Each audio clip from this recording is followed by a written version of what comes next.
তীব্র জানাচ্ছি।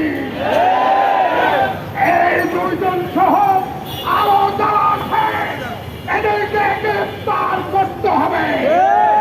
তাদের বিরুদ্ধে অসংখ্য মামলা হওয়ার পরেও এই মোদী সরকার গ্রেফতার করে নাই।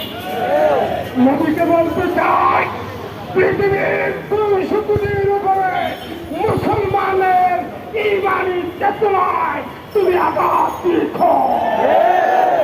মুসলমানের ইমানি চেতনার আঘাত মুসলমানেরা কোনোভাবে বরদাস্ত করবে না।